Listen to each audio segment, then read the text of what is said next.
সাংবাদিক সমাজ তো আসলে শহীদ রাষ্ট্রপতি জিয়া রহমানকে স্মরণ করবেই, এটি স্বাভাবিক। কারণ জিয়া রহমানই তো সাংবাদিক সমাজকে লিখবার এবং বলবার স্বাধীনতা ফিরিয়ে দিয়েছিলেন।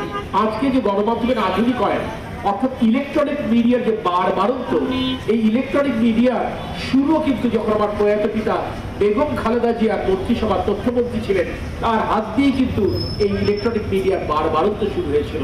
অর্থাৎ বরাবরই আমার দল, বাংলাদেশ জাতীয়তাবাদী দল, কিন্তু গণমাধ্যমের মাধ্যমে একটি রাজনৈতিক সংগঠন হিসেবে দায়িত্ব পালন করেছেন।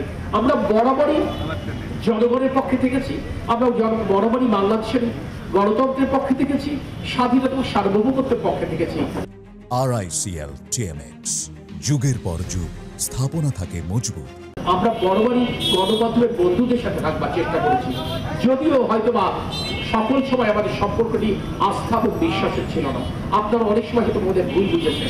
আমার আজকে বলতে কোনো দ্বিধা নেই, বিগত 16 বছরের ফ্যাসিবাদ বিরোধী আন্দোলনে আমরা যখন রাজপথে লড়াই করছি টিকে থাকবার জন্য, আইন শৃঙ্খলা বাহিনীর রক্তচক্ষুকে উপেক্ষা করে যখন আমরা বারংবার আক্রান্ত হচ্ছি, সে সময় কিন্তু আমার এই সাংবাদিক বন্ধুরা আমাদের পাশে সর্বতভাবে ছিলেন। আমি সেখানে ব্যক্তিগতভাবে এবং আমার দল বাংলাদেশ জাতীয়তাবাদী দলের পক্ষ থেকে তাদের প্রতি গভীর কৃতজ্ঞতা প্রকাশ করি। তাই আমি বলতে চাই, আমরা যেমন রাজপথে লড়াই করেছি, আপনারাও কিন্তু অধিকাংশে আমাদের সাথে এই লড়াই সহযাত্রী ছিলেন।